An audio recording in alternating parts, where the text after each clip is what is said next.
What's up, Benchwarmers? We're back on Zoom. My name's Diego, and I'm joined on this episode by Marco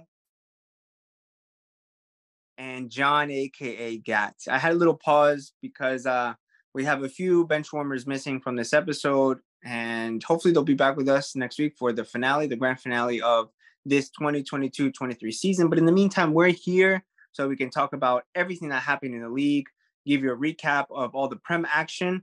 We're also going to chat about a few things when it comes to player awards, manager awards for the season. There's a few things that also happened across the way in La Liga, mainly concerning Vinicius and the treatment that he's received. Speaking about spot treatment, there's one spot that was cut out and given to James Milner as a gift from the groundsman, as a nice little parting takeaway from the people at Anfield. We also want to chat about some of the other things coming up, which is the FA Cup final, preview that a little bit for you. There is a Champions League final, which is going to be in roughly about 2 weeks or so. And we can lightly touch on that, I guess. We also have our predictions, the prediction game that's been going on for most of the season among us benchwarmers, just to see who comes out on top, who has the crystal ball, if you will, for what the actual results are going to be, how close we've gotten. Apparently, Josue has had the title, but we all know that that's just a placeholder. He hasn't even shown up to hold this title. Let me just say that. And we're going to finish up after the predictions, as always, with our Fantasy 15 notes provided by Gat this time. This is the last haul, the last hurrah. The marathon has finally come to the sprint. And this is the moment that people in first place should start looking over their shoulder, because second just put almost 30 points on their head, and they're like the rearview mirror says, objects in mirror are closer than they appear. But just letting you know, with that little warning for all you people that are leaders of your mini leagues, I just want to ask you guys, Marco and Gat, how have your weeks been? How have the footy results treated you before we get into the main chat? What are your thoughts and feelings so far for this week, Marco? Well, based off of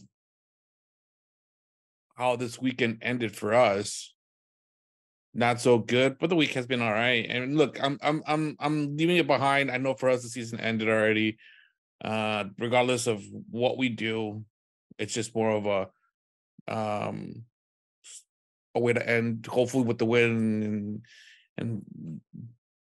But at the end of the day, we accomplished something that we were looking to do, which is get back into Champions League and end up in, at least in this case, second place. I'm happy, and in football related. Now, that's with Arsenal. Got to talk about my leads. Plenty to talk about your leads. I got to talk about my leads. My leads, he said. My leads. My number 2. You know, when Arsenal is there, happy, I just have to look back and be like, Arsenal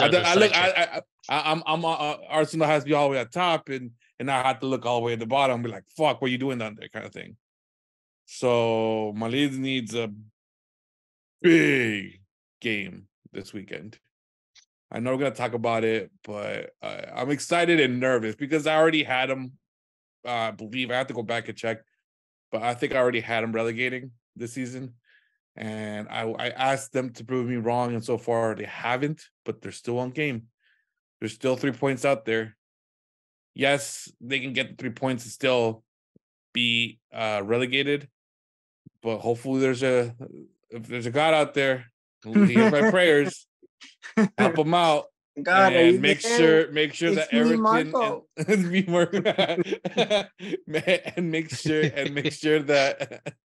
and make sure that Everton and Leicester City don't do shit. Don't do shit. Don't do anything, he said. Yeah, how are you feeling this week with the footy?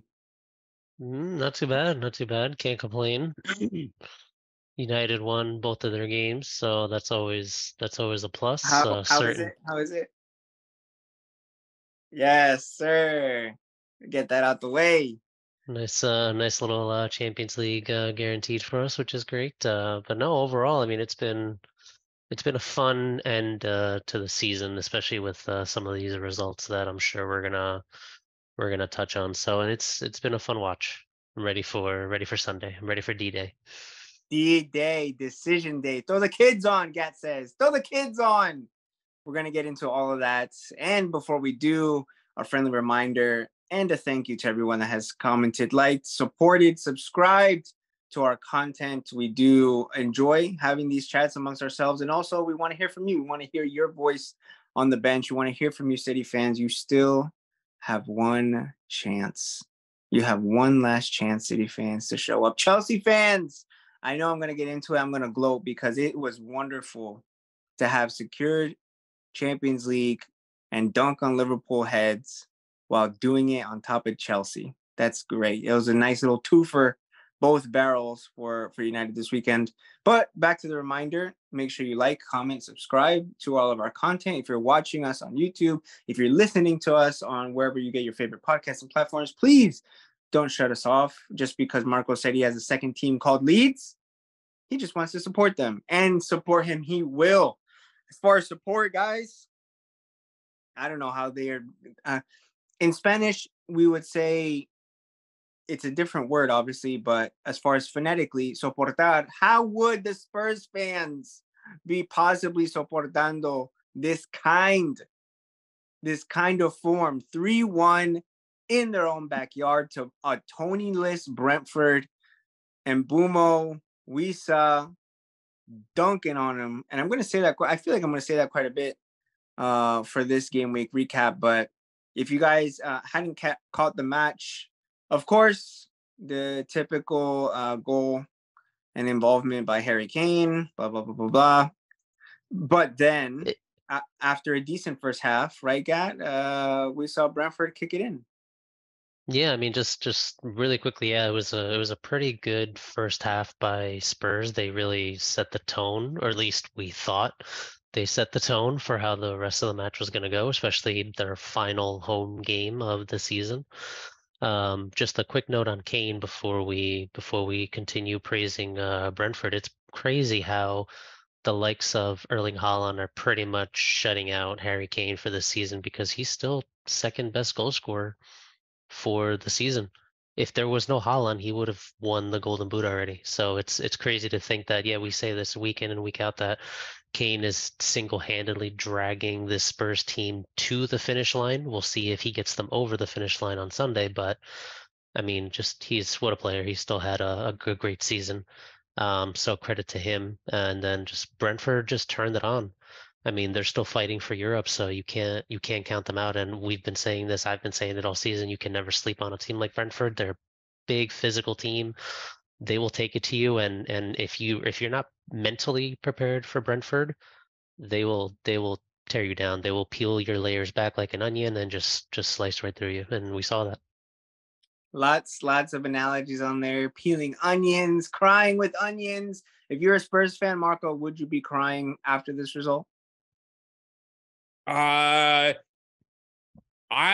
honestly, just based on what Josue has done, and one of the memes, I believe is a meme that came out about the Man United Chelsea game, where it's like, "Why are you so happy? We're used to losing," or something like that.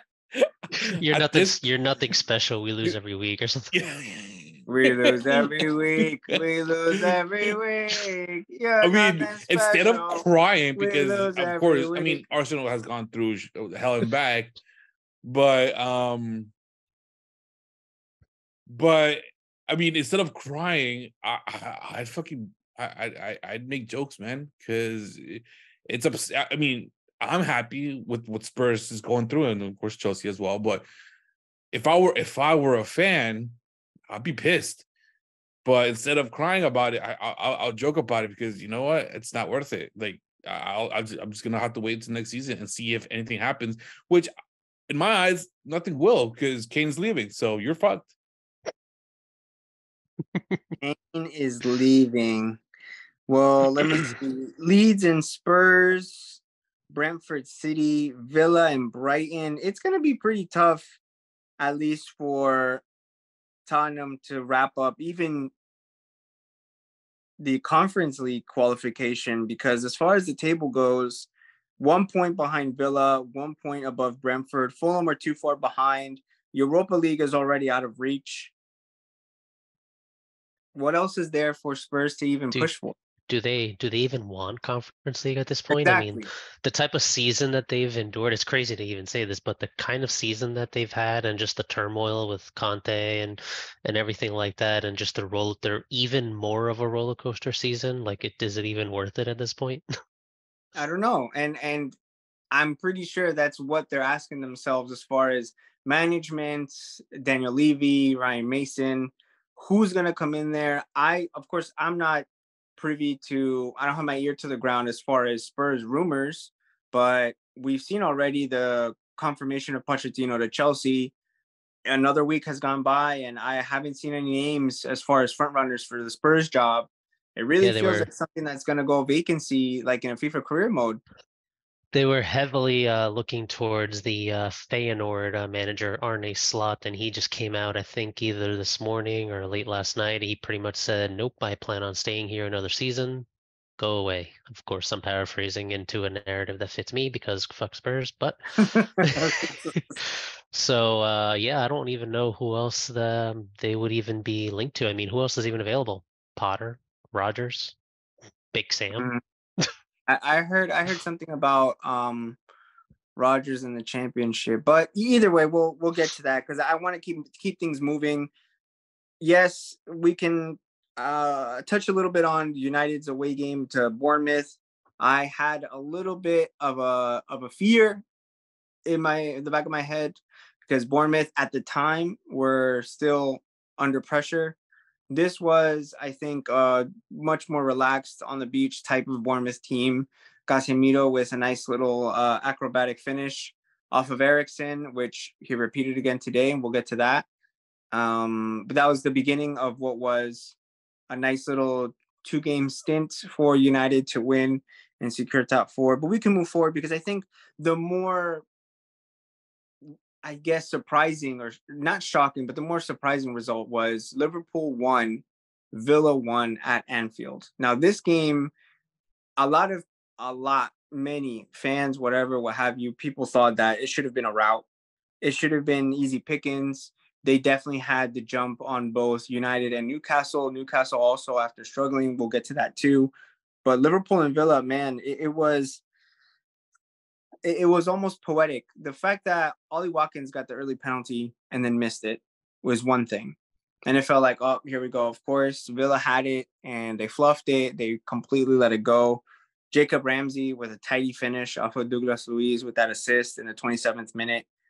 Cody Gakpo missing out on the scoring due to VAR. Thank you, VAR. I know some fantasy managers were frustrated with those points being taken away. But then the man, the legend himself, the departing icon of Bobby Firmino coming in the 89th minute. Like it was, you couldn't have scripted it any better from all sides, literally from all fronts. The fact that Firmino got the equalizing goal, the fact that it wasn't enough for Liverpool anyway, and really it being a lackluster finish to the season. Now, as far as what the table looks like, obviously it's not going to be enough to catch Newcastle, who are already on 70 points. Champions League is already out of reach. There are some people on this bench. There are some people out there, Liverpool fans, who would agree that maybe Champions League wasn't what they deserved. Maybe it'll give them a chance to refresh a little bit. But really, it looks like 5th place is wrapped up. Even if Brighton win, it would be impossible because they can only finish on 65 points anyway. What did you guys think about this 1-1 draw for Liverpool? I honestly was watching it through my hands because I didn't want to jinx it. I didn't want to say something and then I ruin it. But the 89th minute equalizer, that was kind of like the mood killer. But going out, no Champions League for Liverpool. Can we maybe pass judgment on that? Well, what would you say, Marco? You're muted, Marco. If we could hear you. I know. Sorry. I actually was reading it's a last tweet about today, but I'll leave that in a little. I'll mention that in a little bit. Can, please segue that in after your thoughts. Okay, all right. So the equalizer at the 89th minute? 89th Yes. How many times have we not seen Liverpool do that exact thing in the past when it, of course, benefited them? When they needed something that to not go wrong, it happens to them. I think it's kind of like, I don't want to call it karma. It's kind of like divine intervention, or not even that. There's a word for it, but I feel like it was just time for it to happen to them because they did it so many times. And it's great, and because of it, they needed United to have a bad result against a Chelsea that we've seen how much Chelsea has struggled. Of course, we already know the result. It's a 4-1. And then Salah's tweet comes out approximately 4 hours ago, give or take, and it says something along the lines of, "I'm totally devastated. There's absolutely no excuse for this. We had everything we needed to make it to next year's Champions League, and we failed. We are Liverpool, and qualifying to the competition is the bare minimum. I'm sorry, but it's too soon for an uplifting and optimistic post. We let you and ourselves down." That kind of like sums up the season for them, which has been ups and downs a lot. Specifically because I think they had a lot of defensive injuries, and their midfield was in shambles, and no purchases and all that other bullshit. So it's going to be interesting to see how Liverpool get back on their feet next season, knowing that they don't have the Champions League money, but they do have the Europa money. Yeah, you ready to rain on that parade or no? Fuck Liverpool. Good. Good that this happened. I mean, I'm still a sucker for the storylines, and yeah, credit to Firmino. It was definitely a good way to tie things up for him. Getting the goal, even though it wasn't the goal that would have mattered the most to them, being a match winner. It was still enough for them to keep their Anfield record in a good place with how many times they've played there and not lost. Villa should have ended this. Should have put that game to bed, They should man. have ended. I mean, that Watkins penalty in the beginning, would have been the clearest turning point and just vacuum to that stadium that would have just completely shifted that game on its head. And credit to Liverpool for showing that it's not over until the final whistle. But it was still a very good, very entertaining game to watch. Again, Villa, another team fighting for a spot in Europe, so they weren't backing down, and things didn't quite go their way, but it still kind of went their way at the end with not losing at Anfield, which is a huge feat. Not many teams can go to Anfield and not lose. So, but fuck Liverpool. Listen, Liverpool showing it ain't over until they slip up. Anyway, Aston Villa in 7th place. They don't really have much else to fight for. Even if they win over the weekend, they would end up on 61 points. Brighton already have 62. So really what they're more worried about is looking over the shoulder for Tottenham and even Brentford to leapfrog them into the Conference League qualification spots. It's really interesting, I think, that after the whole 7 consecutive wins, the 7-Up trophy. That's it. They can take that to Thursday. They can celebrate those on Thursday. I think also, and I am going in on Liverpool just for the Liverpool fans that were not on this bench, not Nico. Nico, I feel like he's even more happy that they didn't qualify for Champions League as a wake-up call. But having the final game against Southampton that has nothing to play for really, I think it kind of sums up their season a whole lot of nothing. So Liverpool, thank you, come again. Moving on, and this game I did want to highlight because I felt like this result was, I think, the most shocking one. I didn't expect it. I predicted an Arsenal win, but away to Forest, 1-0, Arsenal fall, and officially, mathematically, however you want to look at it, the title hopes, the title run is over. Would you humor us, Marco, as the present Arsenal fan, walking us through your emotions on through those 90 minutes? I don't know, man. Was there a glimmer of hope? I don't know. I don't think. I mean, there was, but at the same time, we knew what was going to happen. We've been here before, and we know that we tend to fuck up situations like this, mostly because we don't have the experience. But you know what? I've had enough days to just realize that I'm happy where we're at, man. We made it. The expectations were met and surpassed. We made it back into the Champions League. We made it this far and got in second place with a very young team with no depth and some injuries towards the end. I'm happy. I'm leaving it at that. And looking forward to fucking next season, even though we still have one game. Yeah, I'm cool. I'm thrilled with where we're at right now.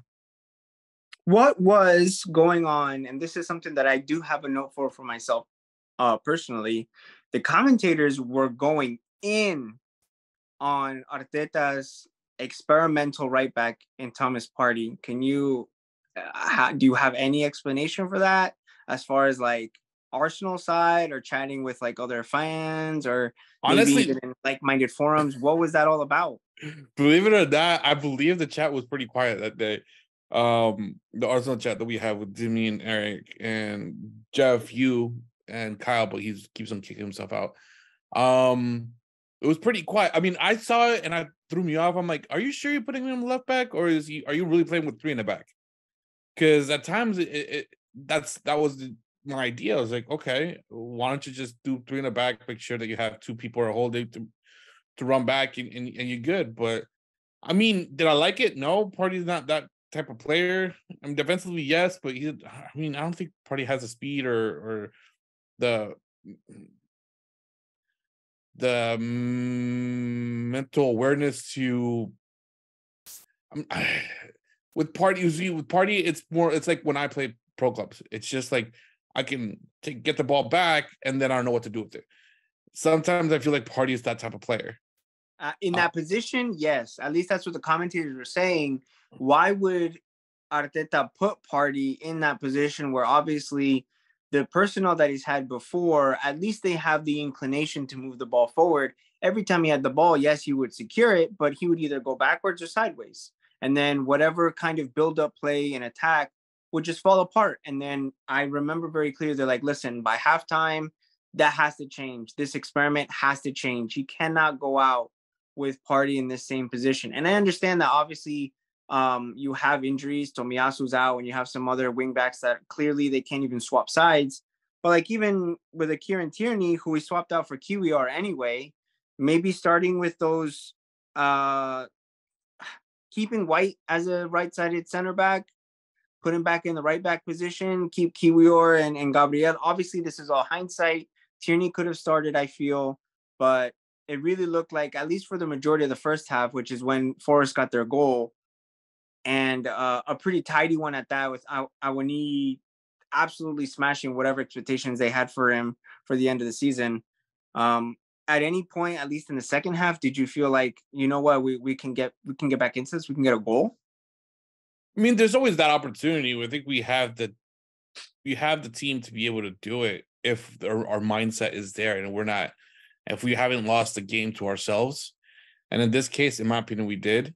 And yeah, man, having that Partey in the back, it's just I think it's just throughout the whole flow of everything. Yes, could he have Tierney in the beginning? Maybe, yeah.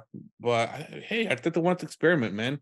I don't blame him for it. Fuck it. I mean, yes, we could have needed a result, but we also knew that even if we had a result with Man City winning the game against Chelsea, it was a wrap. So again, at this point, I'm happy with where we're at. I'm here, so I don't get sued. From Forest side, got a 99th minute substitution for Wayne Hennessy, just for the fucking memes. I mean, I was like, wow, the size of those cojones on this manager just for the luxury. Needs to make sure that he gets a couple minutes in to justify whatever participatory medal he's gonna get for staying in the Prem. I guess I don't know. That was a weird one. That was a weird Hey, one for Navas sure. went down with the little. He wasn't kicking anymore, so he definitely was injured.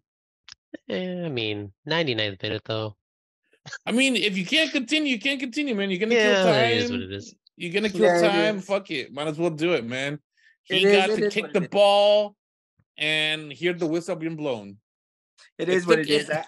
I am just trying to make a little mountain out of molehill. But moving on with some other just fixture scores that we'll just mention here. Leeds United falling to West Ham 3-1. Bamford looking absolutely uninspired. This was not the game that Leeds needed to lose. Brighton, however, looking pretty fresh against Southampton, a 3-1 win for their first game of this, what we would recognize as a double game week, with an Evan Ferguson double, McAllister and Mitoma assisting Pascal Gross at the end with a nice little finish, nice tidy finish at the end. And then we can get to City Chelsea, a City Chelsea game that didn't look very inspired. Julian Alvarez getting the 12th minute goal.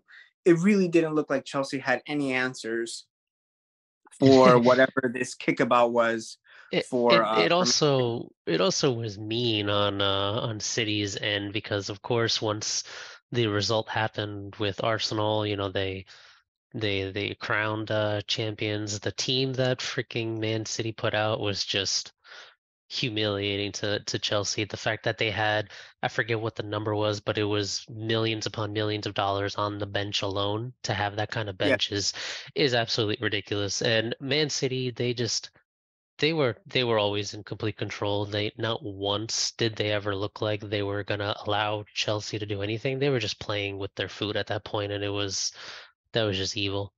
That was just pure evil.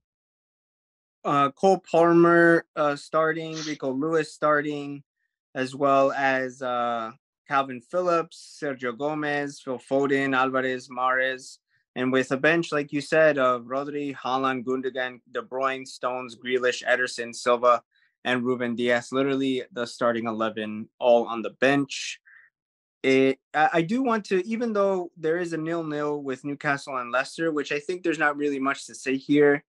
It was a pretty valiant effort by Leicester City to not concede against a team that was steamrolling other relegation candidates. I think that's what we're saying. But this is a good match, I feel like, to segue into Chelsea's second match, which was a 4-1 loss to United today.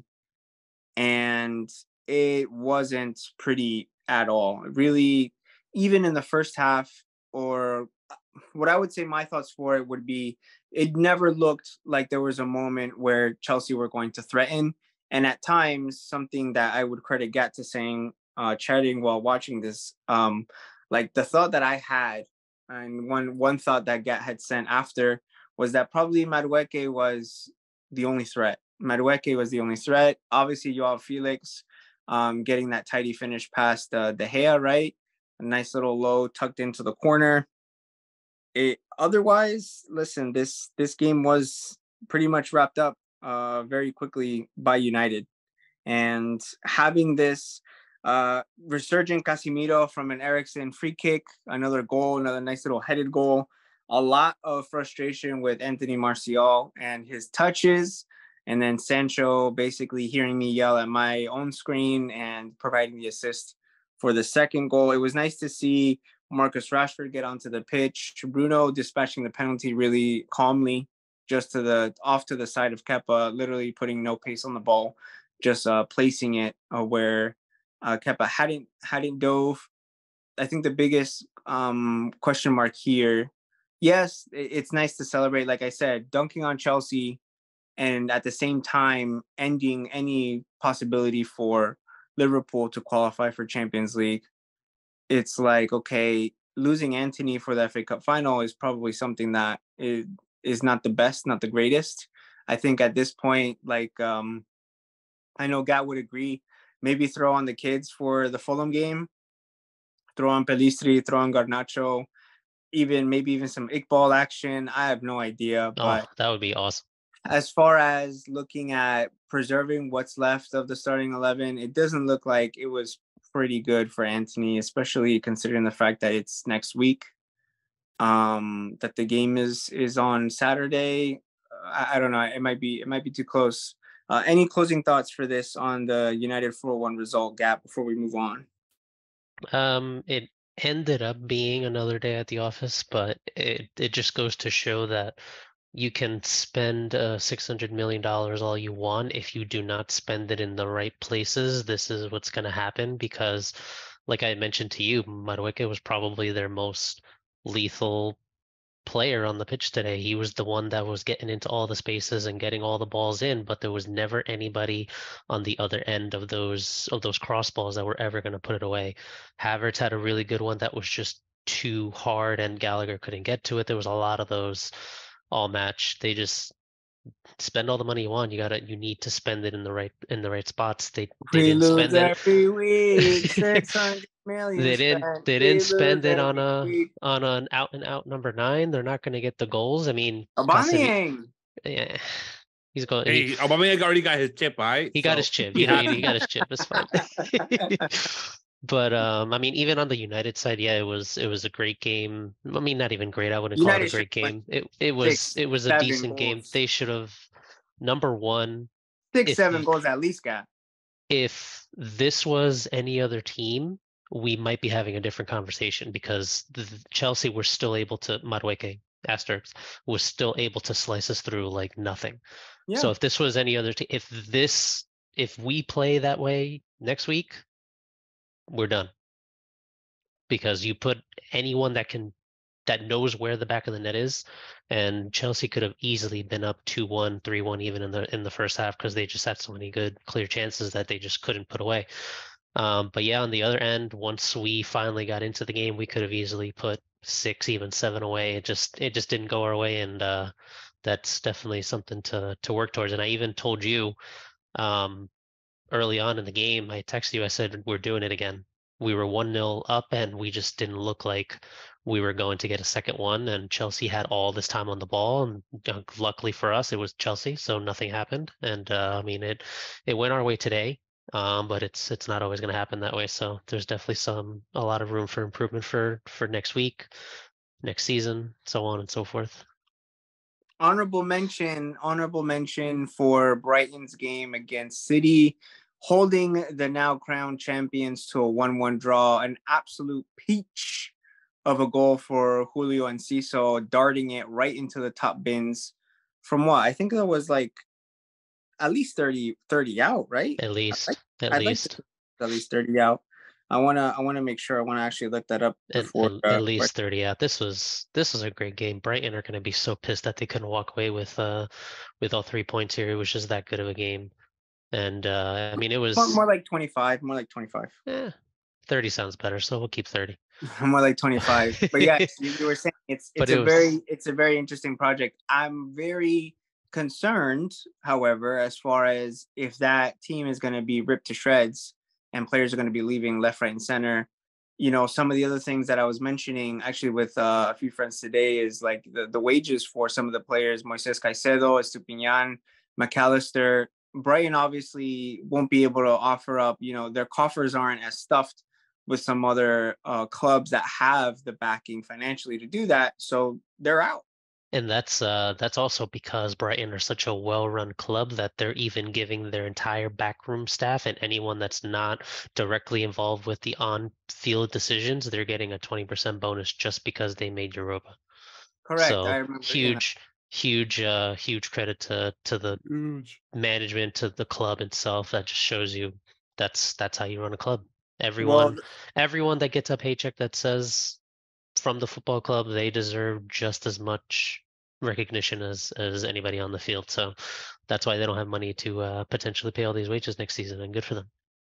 I guess not. I mean, it would be a shame if all of those key components of this team, I have no doubt that, you know, there was an analysis of after the match today, they were talking about De Zerbi and how, let's say Potter was able to have an organized team at Brighton, but they weren't scoring very much. They definitely had nice defensive performances and they were organized.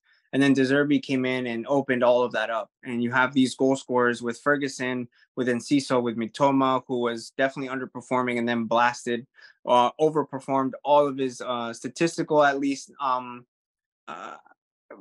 representations on paper, if I can say it like that. Solly March, McAllister, like it's my point is here that De Zerbi made it a goal scoring team. After those players leave, though, it's going to be interesting to see if Brighton can actually rejuvenate this squad with their, their secret scouts and all of the talent that they're known for finding, these diamonds, unpolished diamonds in the rough that they're going to be able to put out onto the field, and Cecil being one of them, Ferguson being one of them out of nowhere, just great goal scorers, great ballers. Still, they will. Credit to Brighton. Shout out to Brighton. Securing their Europa League spot with this point, a point against the champions. I think that's something to be proud about, especially for this Brighton squad, with their manager having left. Man, I can't believe it's almost over, guys. One last hurrah, one last push. Decision day this weekend. Everybody plays at the same time on Sunday. It feels like this season just feels just so long. Guys, we had a World Cup. Like, I know I'm kind of getting ahead of myself, but we had a World Cup. We had we had Conte and Tuchel with like the little spat on the sideline. That was the season. That's crazy. That's crazy. That was this season? That was the season. That was the season. I completely forgot about that. It's wild. So much happened this season. It feels like a lifetime, but it was great. And it was great, and it's been great to see what these teams have come up with. And as far as recognizing that, there are the awards, the end of season awards.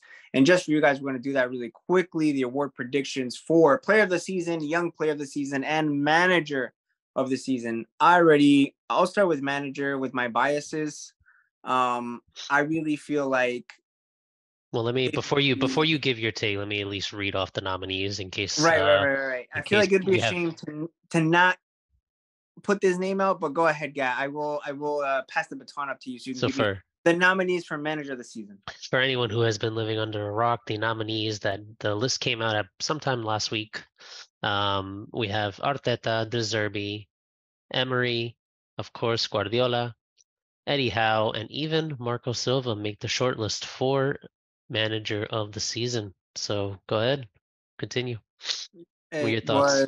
It's a complete shambles and a scam that Ten Hag doesn't even make the shortlist. I think that's ridiculous, but that's what I meant with my biases. I do feel, however, in my heart of hearts, that it should go to De Zerbi. I think it should go to De Zerbi.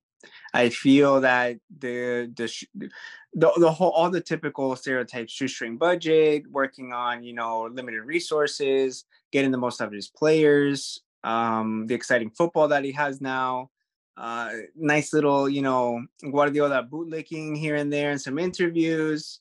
I feel like he's quickly going to become the new quote unquote darling manager for the league. I would put my betting chip on De Zerbi. What do you think, Marco? I wouldn't, and the only reason why is because he didn't have a full season. Right. So I think but that surely is what makes it more impressive, though, yes, no? but he didn't do it from zero. He didn't walk in with 0 points and did all this by himself. He was awarded a team that was already doing this well enough. Potter left him with a squad already built and successful. He just had to continue it and implement his own ideas, which he did, and he did a phenomenal job with it. That's the only reason why I would go with him. I am going to be biased, as we all, I'm assuming will be. I'm going to go for Arteta, man. He did it. He has one of the youngest, if not the youngest, squad of the season, and as opposite, we had a little bit of ups and downs more to the end, but what he was able to accomplish with this young squad is incredible. And I would have to give it to him.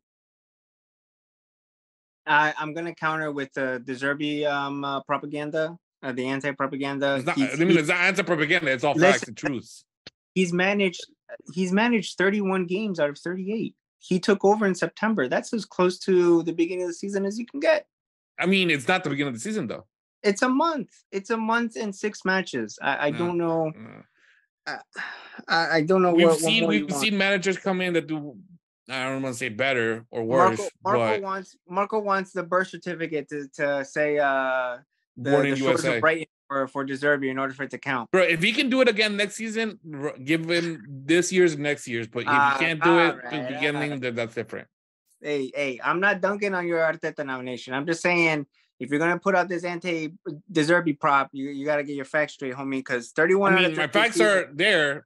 31 out of 38 Potter started it. Season is. If it weren't for Potter leaving, he wouldn't have had that chance. But Potter had to build up this opportunity for him to get it. So, that's as close to an argument as if my grandmother had a wheel, she'd be a bike. It's like saying, "Oh, Zidane should gotten manager of the year or whatever because he picked up where I can't remember who was that had it the first time he picked it up." But one of the reasons why he's even on the short list is I would like to think is that a Brighton under Potter come nowhere near 6th place this season because of the fact that they just weren't scoring. They can dominate all the ball that they want, but they weren't scoring, and that's what De Zerbi brought to the club. But you make a fair point. I will give you your flowers. I guess it technically is not a full season. For that, and using that point, I'm probably going to say Eddie Howe should get it. I think overall this is going to be one hell of a decision to make. I think it's the fans that end up picking it at the end of the day, but I would like to think it's close because using, to your point, that would make De Zerbi and Emery just completely out of the race, even though they're very well deserved to be on here. But I think Eddie Howe should definitely be close to taking it. I mean, this was a Newcastle side that just barely made it last season, and it took until the very end of the season for them to finally find out what they were made of, and then to end up in top 4 just immediately the next season is just amazing. He just made so many great changes to that club. So I vote Eddie Howe. I'll give you that. And they didn't go crazy with the purchases either. They made it smart, even though they had the money. Unlike Chelsea, they spent money in the right spots. Yeah, they made the right calls when it came to spending money and not going crazy, even though they had just gotten a new owner. Absolutely. Well, that wraps up the manager of the season nominees. We do still have 2 more lists to go through. Unfortunately, they might be a little cut and dry because of some AIs and robots that are in the season. But let's start with Young Player of the Season. This is for players 23 and under at the start of the season. On this short list, we have Botman and Isak from Newcastle, Caicedo and McAllister from Brighton. We have the trio of doom from Arsenal, Martinelli, Odegaard, and Saka make the list, and of course, Mr. 37, Erling Haaland. This is probably going to be easy, right? Marco, we'll start with as much as Diego would hate it, yes, this is pretty simple. Him doing what he did, 37. Bro, that's a complete cop out. It's easy, bro. I mean, is he nominated for Player of the Season as well? Yeah, but he, I mean, it's whose fault? I mean, listen, it overshadows all of the work that Martinelli has done. It overshadows all of the work that Odegaard has done. Even though he had a bit of a tail off at the end of the season, Saka as well. I heard Caicedo. I think he's been phenomenal for Brighton, especially in their build-up play, and cutting up and interrupting basically those plays for the opposition. It's ridiculous that they shove him into the young players nominees. But he is. That's the thing. If the age allows him to be in this position, and imagine in the world that he wins Player of the Year but doesn't win the young one, even though he's nominated to it. It's kind of like, unless there's like, if you win one, you can't be in the other. It's they're gonna give them both to him. And I'm already jumping ahead of myself, but I hope that's the case, but I don't think so. So just for the sake of conversation, let's just take Haaland out of the equation. Who do you think wins it otherwise? I, Let's start with I'm, you, Mark. I'm a Let's start with toss I'll Marco. go with Let's start with Odegaard. Marco. I'd go with Odegaard. I'd go with Odegaard, or if I can give it to all three of them, I'll go with all three of them. Why are you starting with this guy? That's not. My Why man's not, about to man? snap it like, here you go. I personally would give it to Odegaard. The fact that he's a young captain and was able to do what he did and keep the heads up and make it back to Champions League position and captain us there, assisting, scoring. The one thing that we kept on asking from him from last season, he was able to fix this season, which we kept on saying shoot. Get the goals, yeah. Get the goals. And he got him now, I believe, and I'm actually trying to look for it right now, but I wasn't able to find it yet. I believe between all three of them, every single one of them got double digits in goals and assists. I will confirm that, but if I'm not mistaken, all three of them have more than 10 goals and assists in each one of them. So it's been a phenomenal season, but I'd have to give it to Odegaard. But you do. You seem very strongly about this subject. Listen, man, I really hope it's not that if you win player of the season, you can't win young player or vice versa. While I'm chatting, Marco, feel free to look up your little stats. You can interrupt me at any time. I think no, you're like a small search. All right, fine. Your insignificant search then. We don't want to hear it. How about that? If in my opinion, I believe it's a toss-up because Marco did sway me. I was going to say Martinelli. It's a shame that he got injured and he wasn't able to finish the season completely. If I want to flip Marco's little, he hasn't done a full season argument on its head, then yeah, I would say Odegaard. But I also want to, I want to highlight the DM position. I think it's a position that is very key for a lot of teams, and Caicedo embodies that. I feel like it's a toss-up between Odegaard and Caicedo. Just for the sake of having a different player in mind, I would nominate Caicedo for young player of the season, 100%. If it's the case that Haaland can't win both, because if not, then if that's not the case, then that's just obviously just fan service for this Nordic. Anyway. Yeah. All right. To interrupt you with my very not interesting stats. All three of them did score more than 10 goals, actually 15, 15, and 13. But Saka was the only one that was able to make it above the 10 in the assists. But the others were close. Sorry, he made 10. Everybody else was lower. We're a lot lower. Actually, a lot lower. As of what the Premier League website says. But yes, so Saka did both 13 and 10, and Gabriel and Odegaard scored 15 goals each. It's not bad. Who's your young player award winner, Gap? I am. You're gonna love this, Diego, but I'm gonna agree with Marco. I'm gonna say Odegaard. I think. I have no problem with that, man. I have no issue with that. He kind of sounded like you did. He kind of sounded like you did. Haaland, I said to have a difference of opinion for the sake of the pod. You know what? Let's pause it right now and rewind it. Play it back. I hope you put this in so you could hear me clearly. You guys literally don't listen to what I'm saying. I said just to have a difference of opinion for the sake of the podcast and our listeners, I will go with Caicedo because the defensive midfielder is a position that is seldom recognized. Okay, he's a right back now, though. He's a right back now. Thanks to Veltman. No, he's not a right back now. What did you say, Joe?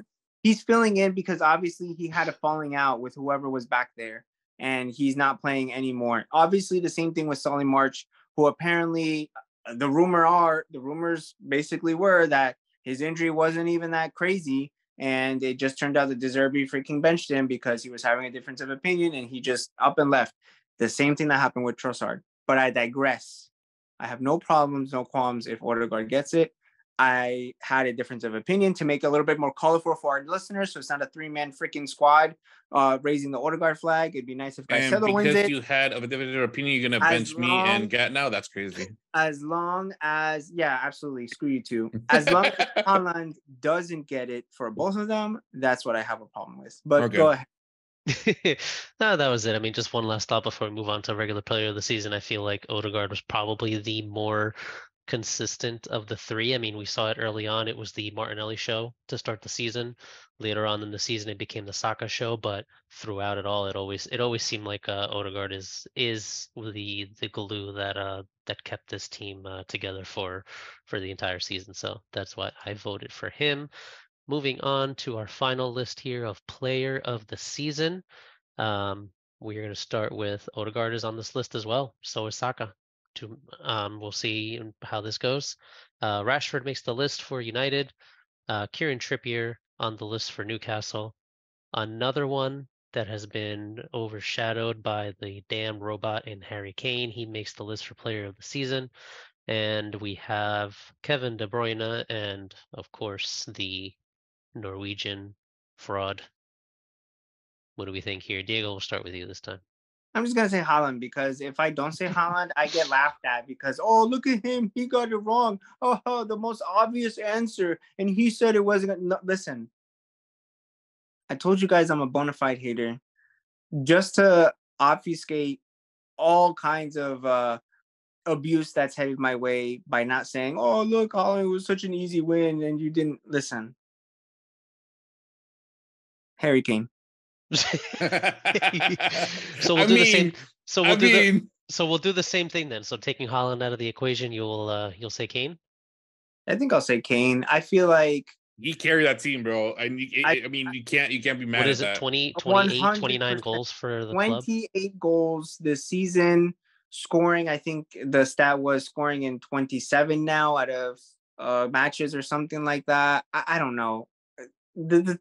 The whole point here is, before I stumble on my words, is that Harry Kane has been acting alone. He knows that what his worth is. He knows that he's surrounded by a bunch of bumbling idiots. He understands that Lucas Moura shouldn't touch a soccer ball ever again in his life professionally. He knows that Heung-min Son just isn't that guy anymore. He can't rely on him. Kulusevski has already run his course. Everybody knows exactly what his creative output is going to be. And the man still puts in a goal every game because he says, I'm here. I wear the badge. And because I love the badge so much, I'm leaving next season. And that's what he's going to do. So Harry Kane, kudos to you. Congratulations. I think that effort should be recognized. Obviously, there's other players up there that will probably be a more obvious pick. I understand that. But because I'm a bona fide hater, I'm not saying Haaland. And I'm going to say Kane. What about you, Marco? Haaland is out of the equation. Who do you go for? I mean, the Kane one, fuck Spurs, so no. Nobody deserves a chip in that team. Not even Kane, even though he carried those motherfuckers all this whole season. I can already hear Josue. 2022-23 player of the season. Come on, how can you guys hate on Kane? I can already hear it. Golden Boot winner. Yeah, man, I'd give it to Odegaard, man. It's for the same reasons that he should win the U23. Same reason he should win the player of the season. You don't like that answer, Diego? Diego just got done done mouthing off about Haaland not winning both of them, and I'm literally going off about somebody winning both of them, and here comes Marco giving them both to Odegaard. All right. I'll switch it up. All right, I'll switch it up. I'll give it to Saka. Okay, fine. Agreed. Virtual handshake. Thank you. Yes, virtual handshake. Yeah, I'll give it to Saka. If somebody can't do one and the other, I'll give it to Saka. Saka had a phenomenal season. I already went through his stats. He didn't make it in the top 10 because he was tied up with 13 goals, but he did make it in second place with the most assists with 11, right. Tied with Salah. So again, he had a phenomenal season this year. So I'll fucking give it to Saka, man. This is actually a tough one. I mean, of course, my bias wants to lead towards Rashford, but I think for player of the season, you have to be consistent from game week 1 on. And both Trippier, Rashford, I mean, even Saka, they have had dips throughout the season where they weren't as consistent. So I would just not even include those, to be honest. So therefore, honestly, as much as I hate it, I would probably say KDB, to be honest. I mean, he's KDB. You can't really say much else to describe the kind of player he is. He just took on takes on his role every season to the best of his ability. He seems to just get better year over year, and he's the one player that really understood what having Haaland meant to City. He was the one that was really doing his best to feed him as much as possible. So I vote KDB. But we'll see what actually happens. Let us know what you guys think for these lists for player of the season, young player of the season, and manager of the season. If I'm not mistaken, the results will come out this weekend. I believe it's on Saturday before decision day, and then I'm sure next week we'll touch on it and see how we feel about who won these awards. We'll definitely touch on that to lighten up our episode and switch gears really quickly. We'll talk about James Milner getting his favored penalty spot gifted to him by the groundskeepers. A nice little funny note on it saying, after ruining this spot for so many damn years, Milner, take it with you. Now it's your turn to make sure that it's nicely well kept, cutting out literally a piece of the turf of the ground, obviously from the pitch, and gifting in a nice little acrylic encasement for James Milner. James Milner, who is right now in the top 5 of Liverpool's penalty takers. We're just chatting about that. He has a 90.5 percentile completion rate with 21 penalties taken, 19 of them scored. And there's a nice little story about Salah back in 2017 when he joined from Roma, saying that he was just one shy of matching Kane, who had scored about 21, 22 goals at the time. They were already up 2 goals in a game versus Middlesbrough. And that he just went up and asked nicely. He said, hey, Milner, I got to take this. Listen, man, I need to take it. I need to match Kane. And Milner was like, you know what? You got this. And probably Milner had a sigh of relief. At that point, at least according to this article that we're looking at from the LFC transfer room from Fan Nation, where when Salah joined, he was behind 4 other penalty takers, including Milner, Coutinho, Mane, and even Bobby Firmino himself. So it's pretty interesting just to see that story. It'll take right now, at least officially, it looks like Salah has an 88 percentile completion rate for penalties. So he doesn't have much to overtake Milner, if I'm not mistaken, and he hasn't already. But just putting it out there, nice little touch from the groundskeepers over in the stadium over at Anfield. Speaking about another stadium, though, and this is where it gets a bit on the other side serious, because I think it's something that's worth mentioning and talking about, at least among us on the bench, with you guys or listeners, any other people that are participating in the conversation. The racial abuse directed towards Vinicius this weekend. Probably some of the most disgusting behavior seen from fans. There's a lot to unpack here, but to simplify it, there were chants of mono, which translate to monkey, being shouted at Vinicius. This is something that hasn't happened uniquely this weekend. It's happened before in the past. There's videos of Atletico de Madrid fans doing it and other fans as well doing it.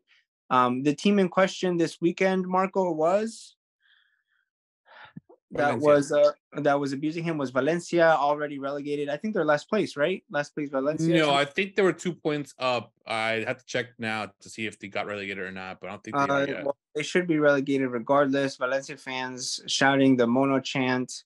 And then those fools coming out and saying, no, we weren't saying mono, we were saying tonto. They just sound the same. And it was a completely ridiculous excuse trying to cover themselves up. Then you have the added insult to injury with Tebas coming out and saying that, listen, I understand it's bad to be racist, but Vinicius ain't a little angel himself, you know, maybe he deserves it.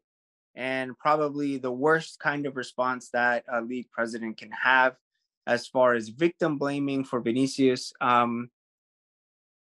I want to give you guys at least a few lines to give us your thoughts. I will say that as far as Vinicius, leave the damn league. La Liga obviously is not going to do enough to protect you. It's not in their best interest to end and to chastise the racist ideologies of the people that go to those games. Clearly afterwards, it was ridiculous even that Vinicius got red carded for the initial incident on the pitch by the VAR official. Reports have come out afterwards officially that VAR official was fired for not showing first the footage that had evidence clearly of Vinicius being provoked and attacked first, but on top of that, refusing to show that, and then not rescinding the red card towards Vinicius afterwards. The red card was also taken away, but really, I feel like it's a slap on the wrist. It was like a partial stadium ban for Valencia, and like a really measly fine of like 45,000 euros. Sorry. So I don't see La Liga doing enough to end it. I think that of course it's going to be, I'm also thinking of this from a standpoint from Madrid, and it's obviously going to hurt them if he leaves, but I feel like, man, he should just dip and try to secure his future at maybe another league, another club. Is the racial abuse going to be any better? I can't guarantee that, and I'm not going to claim that it will be. But as far as what the league is going to do, I really feel like there are very obvious and glaring shortcomings for La Liga. So I know you guys watched it. It was something that dominated social media, dominated the airwaves, dominated TV as well, all of the social commentary too. Where were you guys, or what did you guys think when you first saw this? Yeah, you first or me? I can go first. And really quickly, just to touch on Valencia, they are currently in 13th place. Mathematically, it looks like they are not out of it. I'm guessing La Liga has 37 games, or do they also have 38. There's 38? two more They games, do have and 38. there's So 2 point difference there's between them and then the third, so 17th place. they're still fighting. 18th, They're sorry. still fighting down there. But I mean, it's really sad. It's really sad. I mean, it's one of those things where it's just like death and taxes. It's unfortunately, I don't think something that's ever going to go away. Some people will just always be set in those ways, and they just won't be able to let bygones be bygones. And unfortunately, this is something that's always going to happen. It was great to see the entire footballing world and sports world in general just stand up and give their high praises to Vinicius. I also do want to touch on, I don't know how true it is or not, but there was a tweet that I did see that no one no one else, no matter how famous or how good they were for the club, no one else ever got the privilege to sit next to Papa Perez in the box, and Vinicius was shown there. So again, I don't know how true that is or not. It was just something that I came across, but regardless of true or not, I think that was a nice touch by the club to just allow him that time with Papa Perez, just to show that they are behind him, as all of us are as well. In terms of him leaving the league, I honestly don't think he should. I mean, to be quite honest, yes, it is probably going to be amongst the worst in La Liga. But I think just in the times that we're in, I mean, I think everyone all over the world has just, in general, just sees just how more vocal and how more active people are, and just trying to at least raise awareness for a plethora of different issues going on. So I think that staying would be Vinicius's way of just doing his best to just stand up against it. Stand up against hate. A phrase we all know too well, and I think he needs to do that just to continue telling everybody that I'm here, and and I will not be cleared out because of things you're saying. And I think it's just a case where sticks and stones kind of analogy there is what I think he needs to stay. I mean, yeah, well, I agree with a lot of things that you say. So start off with, I applaud Vinicius just running with it and saying, fuck you guys, I'm not going to stay quiet this time. I've stayed quiet in the past, and it continues happening. This time I'm going to say something. I want to put my voice out there, and it gotten too far, and it has. With the whole Papa Perez thing, yes, it's true, but it's true to the point that there has never been an active player sit next to him at a game in Santiago Bernabeu. There have been retired and other people, but not an active player. So that is the first time that does happen. In regards to Tavares, I think he should quit. He's a piece of shit. He doesn't know what to do. The fact that he came and attacked Vinicius after he tweeted about first of all his love for the game, his love for the city and the state, the country, but that he's not blind to the flaws that the country has itself and how the world looks at, in this case, Spain specifically, on when it comes to the racism that the country has. Tawada decided to, instead of support, attack, which even made him even look even worse. So he already has a bad picture amongst the world of football, because he's just a piece of shit. But this made him look bad, even worse. The fact that he said something about the lungs that we've offered you to sit down and talk to us, but you haven't come to the meetings twice already. But Vinicius said, "Why would I want to talk to you? I'm not your friend. I want you to do actions, do something."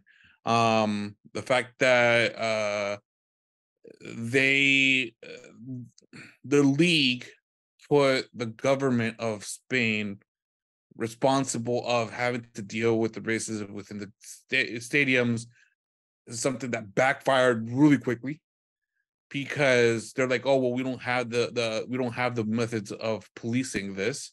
That's why we tell them to report, and we've done reports ourselves." Bullshit, they haven't. And there is a way of policing, which what happened today. They had to backtrack. Tewades had to go and do this whole 90-minute conference with reporters on his version of an apology, which in all reality it wasn't even an apology. Yeah, it was like, sorry if you guys took it that way. I guess I'm gonna have to apologize. Exactly. It's like, oh, sorry you misunderstood the president's words, which he referred himself a couple times in third person. Yeah. I'm like, motherfucker, you're just an asshole. I mean, I tweeted out multiple times, "Fuck you, go fuck yourself," and whatever. And you should quit. And that you're racist. But yeah, he just half-ass apology. He did say that they will take measures, that he would be willing to do point deduction and fees, penalty and fees if racism does occur within a game or within the facility of a match, which would be huge, because let's say that happened today, or it happened when Atletico had the situation with the hanging doll from a bridge. Yeah. Let's say 5-10 points. That means a relegation. That means out of Champions League. That means financial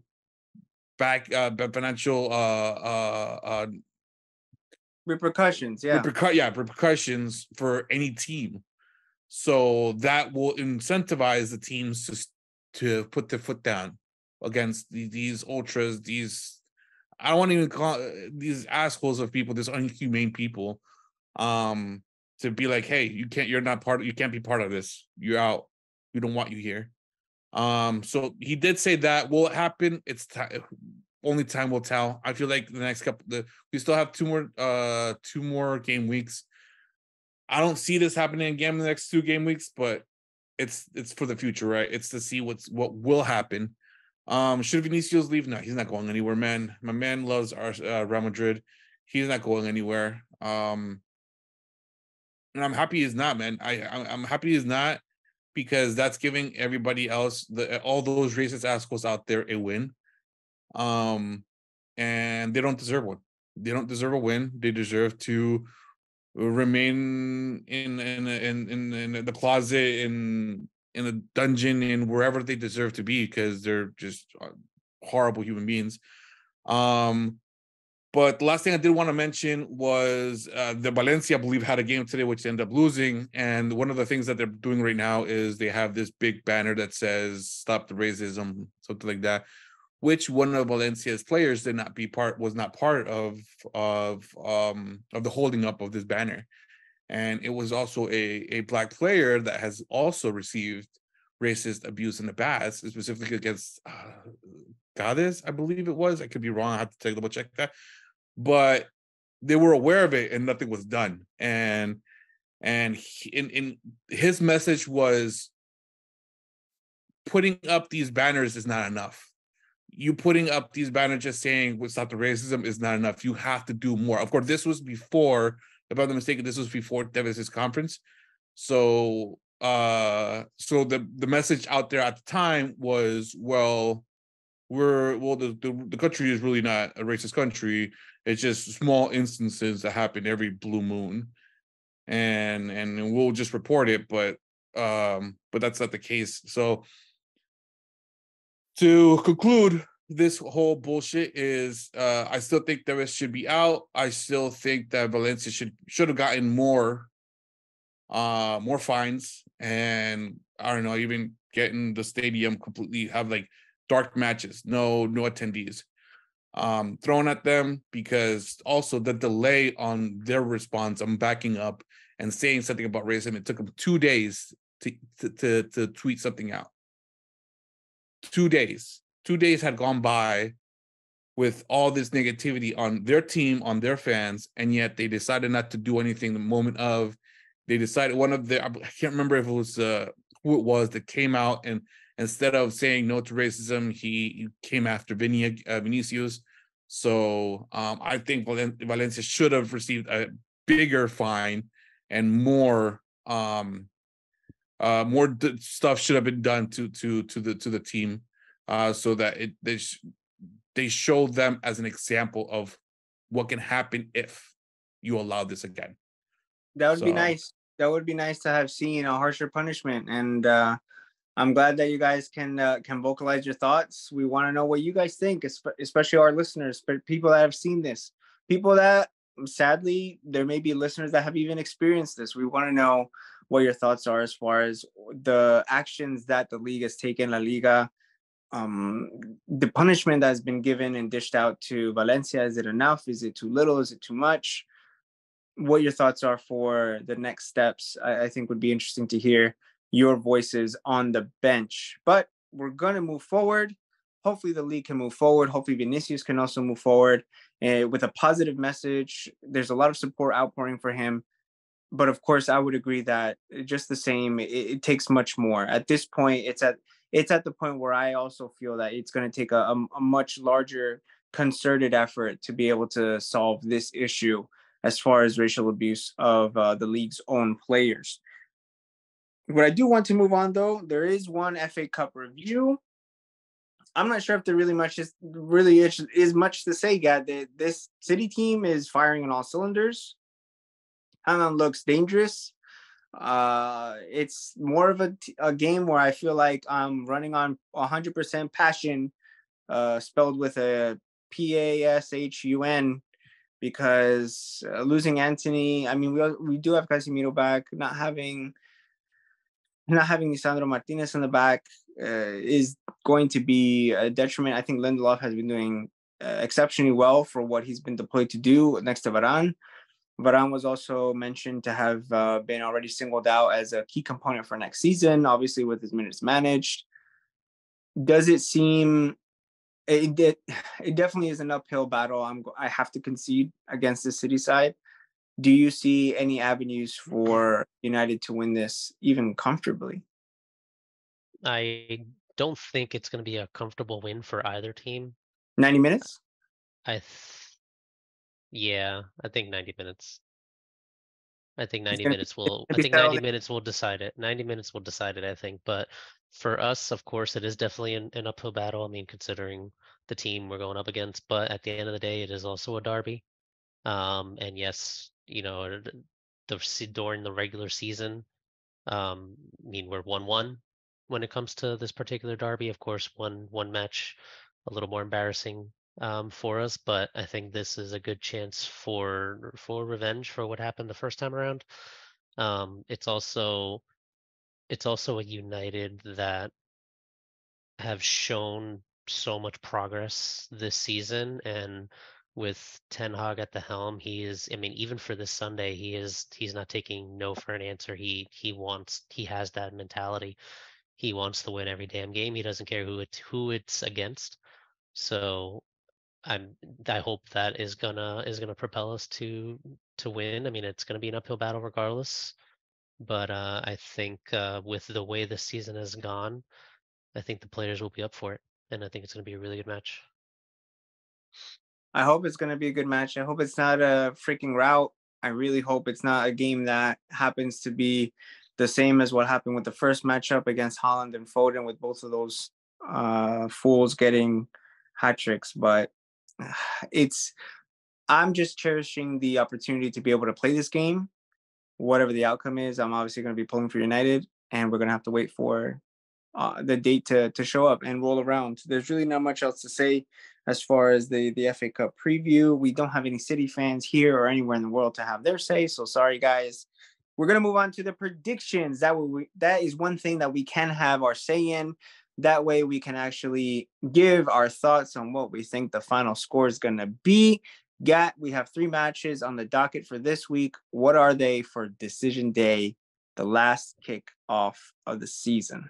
Our decision day predictions to wrap up this season. We're going with the spicier bottom of the table fixtures. So in order of how they show up on the list here, we're going to start with Everton at home to Bournemouth, an Everton team that are fortunate to be above that dotted line coming into the end of the season, which gives them that much more of an advantage, but they're still not out of it with 2 hungry teams behind them that still have their say in who's going down. So Everton versus Bournemouth.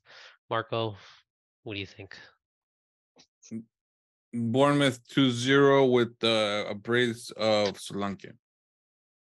I Dang, like it. I like it. Calling bold. all the shots. Calling all the shots. That is bold. Listen, Sean Dyche originally won 3 of his first 4 home games, but since then they haven't been that great because they're winless in their last 4 now, with 1 draw and 3 losses. It appears that between them and Bournemouth, Everton lost their last meeting since they had a 3-1 loss handed to them in the 2019-2020 season. I did say in my predictions last week that Everton were going to do just enough to survive. And the only thing that they can do enough to survive is at least score and win this match. I think it's going to be very tight. I do think Bournemouth are capable of scoring. They don't really have much to play for. I feel like Everton are going to miss out, but they have been missing out for the majority of the season with Calvert-Lewin on the sidelines. I'm going to say 3-2 Everton. Wow, nice little goal fest. Well, I mean, I'll reiterate it once we get to the fantasy aspect, but last game of the season is notorious for goals.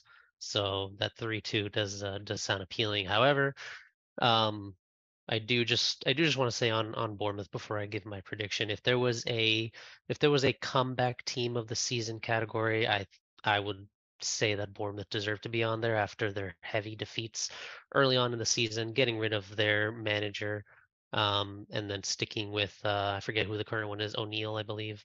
Um, they haven't done pretty bad. They've had a pretty good turnaround since the start of their season, and I think, and I would like to think that they want to keep that going despite the recent results. So I'm pulling for Bournemouth here, 2-1. Next on the docket, a twofer. Not only is it another relegation scrapping team, but it's also a Europa Conference League scrapping team in Leeds hosting Spurs. This hopefully is going to be one of the more entertaining matches of the weekend because they both cannot defend to save their life. Diego, what do you think? 2-1 Leeds. 2-1 Leeds straight off the bat. I'm not even worried about the stats.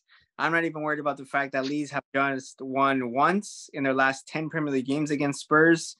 I'm not even worried about the fact that Spurs have won 2 of their last 3 away games. Thank God you weren't worried. I wasn't worried about the fact that they've lost their final league. Here's one thing. Here's one stat that is benefiting me. Leeds have lost their final league match in just 1 of their last 10 seasons. So when it comes to the last hurrah, Leeds get it together. It's not going to be enough for the survival. Sorry, Marco. but it's going to be enough for us to continue laughing at Spurs 2-1 leads. So you're also not worried that Kane is the notorious king of decision day with how He'll many score goals he one. likes to score? He'll score once. I'm not worried about that. He'll score one. His little goal. I do see that, that he scored on the final day in each of the last 5 Premier League campaigns. But listen, 9 goals on the closing day. He'll score once against Leeds. They'll shut him down. They have no other creative outputs. Son is terrible. Muda's terrible. Richarlison's even more terrible. It's going to be 2-1 Leeds. Marco? Oh, I'm afraid of the clips that'll come from Gonna be word for year. 3-1 leads. Let's go. And that saves them from relegation. Let's not go. They do need a high scoring differential, in order to stay up, even if Leicester also win, I believe. I'm gonna keep it going. Like I said, these are probably unfortunately one of the worst defenses, both of them in the season. I mean, I know I heard a stat before where only twice has a team scored more than 60 goals in a season, but also conceded 60 goals in the same season. Both of those belong to Spurs, funny enough. This is hopefully going to be a high scoring game because neither can defend, but they can both attack. So I'm looking forward to it. Unfortunately, there is no Bamford. He is injured again. So hopefully Rodrigo does the business for everybody. 3-2 leads. Jesus. It's gonna be fun. It's gonna be fun, hopefully. Last but not least, Leicester City. Funny enough, all 3 relegation teams are home, so hopefully we'll see if that gives them the edge. Leicester City hosting West Ham, a team that is, to their credit, in the Conference League final. Congrats to any West Ham supporters out there. Good luck in your final. We'll see what that means for this final lineup of the season. But Marco, what do you think? Leicester home to West Ham. I am going to say 1-1. 1-1. It'll be a draw. 1-1. All right. A draw for Marco. Diego, what do you think? Or some inevitable stats that you're going to throw at us that Marco's going to throw out the window? Listen, man. It's worked so far. Leicester have won their final league game in just one of the last 7 seasons. They have 3 losses and 3 draws since then. However, that win was last season at home to Southampton, a 4-1 victory. It looks like West Ham, however, have lost their final league game in just once of the last 6, with 4 wins and a draw. The record shows it. I think Leicester are going to become just the second team after Blackburn, if I'm not mistaken, to win the league and then get relegated from it. This is just 7 years after they won it with Claudio Ranieri. It's going to be sad, of course. It's going to be embarrassing even. There's quite a bit of talent on that team. Things just didn't go well for them. I actually feel like West Ham are going to take the win here, even though it's at home. I feel like it's going to be a 3-2 win to West Ham. Leicester are going to go at it.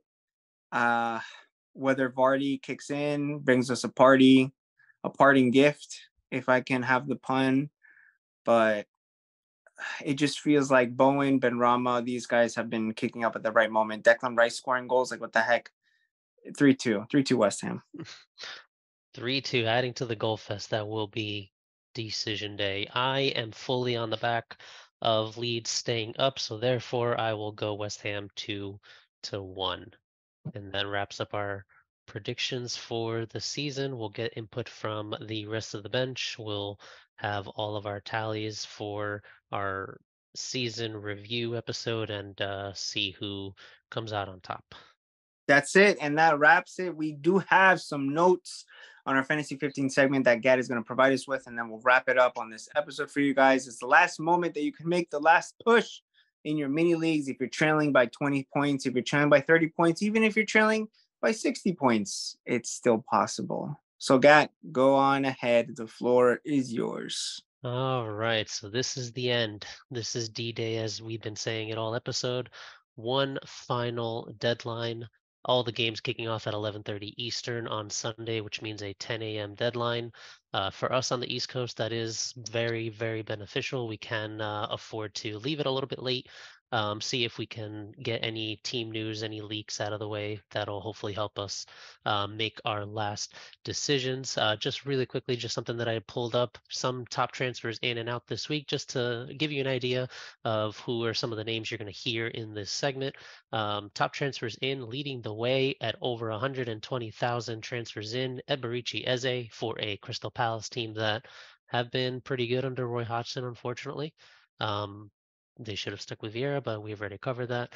Martin Odegaard is number 2 on this list. Callum Wilson, number 3. Harry Kane, with his goal scoring infamy for game week 38, is number 4. And Salah rounds out the list away to Saints. Some top transfers out. It does look like Martinelli leads the way with transfers out for this game week. Tony, of course, he has been officially banned until sometime in January, so he is number 2 on the chopping block here. Grealish is number 3.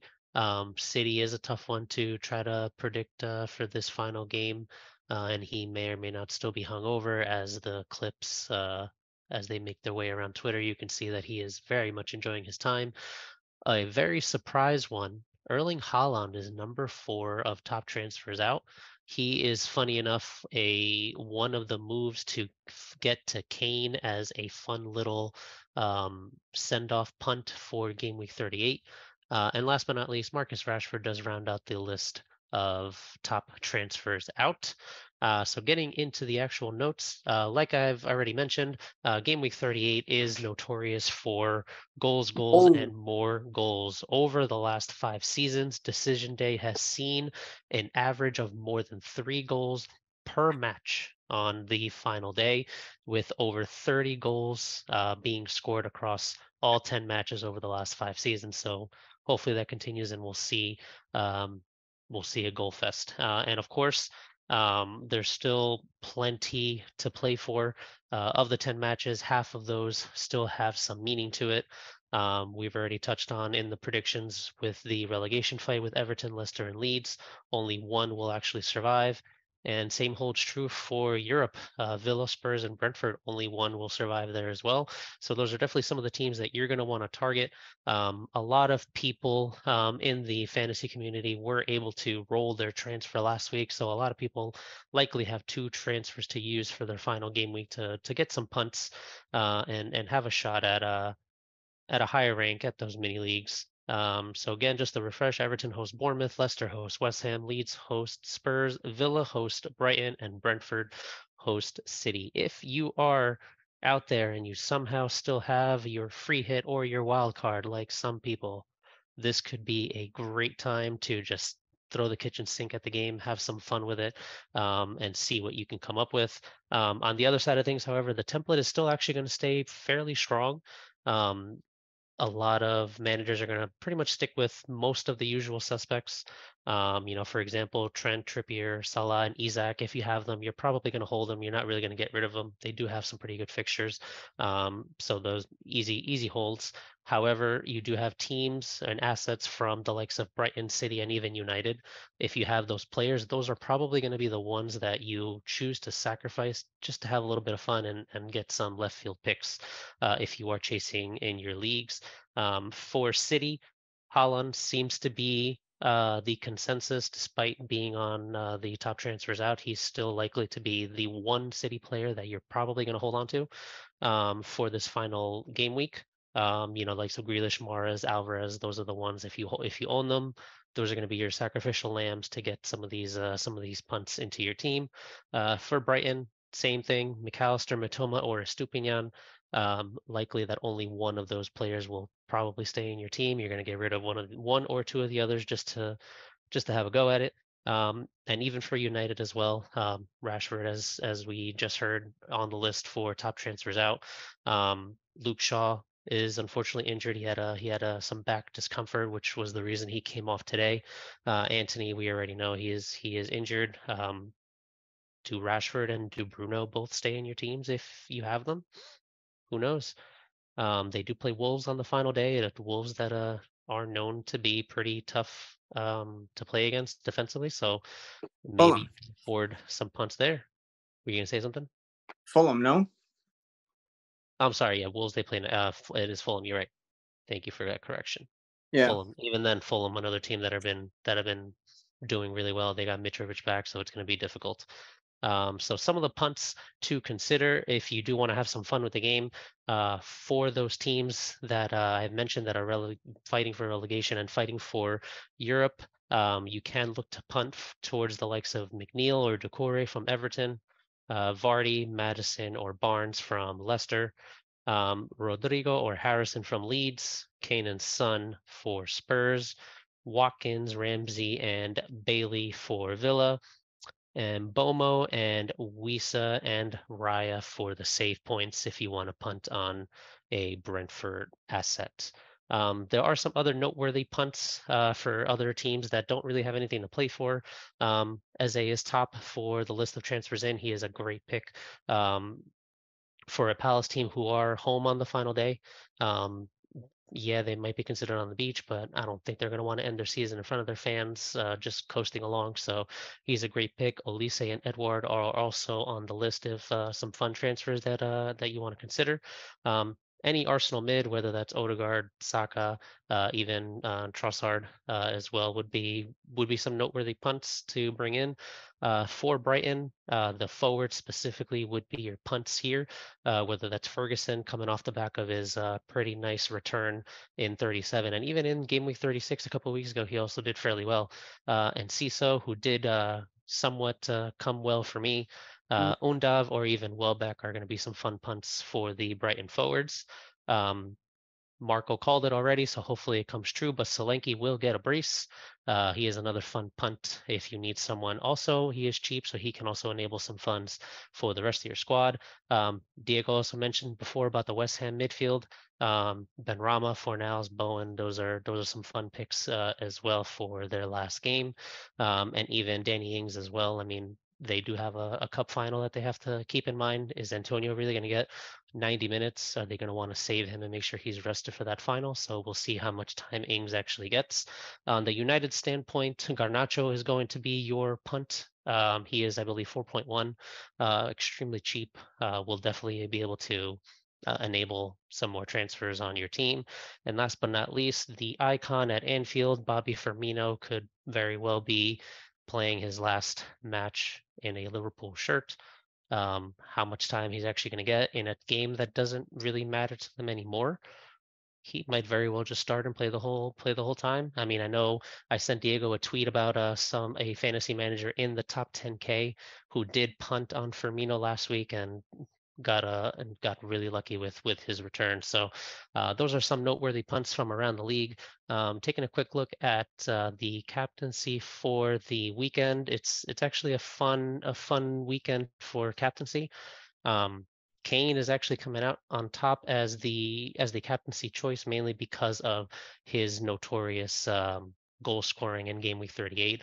Of course, a lot of people are probably still going to be afraid of the ownership levels of Erling Haaland, so he is still on this list for the captaincy. Salah on it as well. The tweet that Marco read out earlier, it is possible that Liverpool are just gonna be angry, and they're gonna want to get their anger out on someone, and that someone might be the Saints. Saints are a team that have been long gone for quite some time. I mean, they're likely gonna feature some of the young guys just to get some minutes in. They just probably want to get into the championship as quickly as possible, I would think, and just kind of just start a new chapter. So it could mean some big returns for Mo Salah and maybe even some other differentials on Liverpool as well. Some fun ones that you might want to consider. The likes of Vardy. Are we going to have a Vardy party? Could be his last hurrah. Could throw it on him. And that's pretty much it. Unless Diego, you have anything else to add? Just for the leaders to look over their shoulders. I love how Gap put in there, Enciso, who was a pretty good punt out for me. It don't matter. It don't matter. We just want to know where the chips are going to fall on D-Day. It's going to be a fun D-Day. I'm looking forward to it. It was a very, very fun fantasy season for what it was. One of the most action-packed fantasy seasons that I've played in or that I've seen, all the double game weeks, there was the World Cup break, there was the Queen passing, there was postponements and matches midweek and all this other stuff. Some famously Ederson getting a total combined. I saw that tweet of 6 points over Man City's 4 double game weeks, which is incredible. Him not featuring at all in this most recent double game week in 37. And Ciso coming in well. Ferguson, Andres Pereira for being the hero at the beginning half of the season, roughly, maybe about like 60% of it, just about being the forgotten man. Neto being on everybody's game week 1 drafts and laughing at that is crazy. Mason Mount, people loading up on Chelsea assets and how everyone's avoiding them like the plague now. It has been a very fun fantasy season. I hope if anyone has been listening and following along to the tips that we offer in a humble way, disclaimer that you've been doing well. As far as our draft league, Gad already won it. Nobody cares. All right, great. We're going to move on. And in your mini leagues, make sure that you do the business. You can do it. If you're 20 points back, it's still possible. 30 points is still possible. 50, 60, 61 points, still possible. Anything larger than that, you could be breathing easy. But if it's 61, I'd be sweating. I'd be sweating if I were you. Marco, just so that we end it and we're on this lighter note, are you looking forward to D-Day? Yes. I am looking forward to sitting here in my office with 3 games going on at the same exact time. I was actually looking it up to see who was going to be broadcast, and Leeds Spurs is going to be broadcast. Everything else could be on Peacock. So I am going to have to do split screens, do something, but I'm going to have the Arsenal game on, the Spurs, the Leeds game on, Everton. They all have some type of flair to me for this Sunday. So I will be busy. Hey, if y'all want to be on chat, let's do it. Let's hop on Xbox and just BS for those 4 games, man. That's right. Gad, D-Day, how's it looking for you? I can't wait. I'm excited. I love Decision Day. I remember, I don't think it was last season, but maybe the year before, I had 6 games all at once between all of my TVs, my phone, my laptop, my iPad. It was running around fun. the house. No, I have I have 2 screens here in my office, plus there's a TV over there, so I'm able to, if My I man's really gonna wanted be to. rotating like crazy between the 2 screens he has in Like front of him, but 2 screens he has behind him. He's gonna be and then going looking down. 360s every 2 seconds. But no, I'm looking forward to it. I'm looking forward to it. It's gonna be a fun day. Gentlemen, it's been a pleasure. For everyone that's been listening to us, thank you so much for your support. For the people that have been checking in, chiming in, participating, we appreciate all of you for a great Premier League season. There's 1 game week left. We're going to have a wrap-up episode after this. It looks like we're going to be taking a bit of a break during the summer. There are some things that we can pop in here and there. We will figure that out and have that out for you soon enough. But in the meantime, we're the Benchwarmers. This is the Bench with a Voice, where the bench is always warm. Peace, everybody.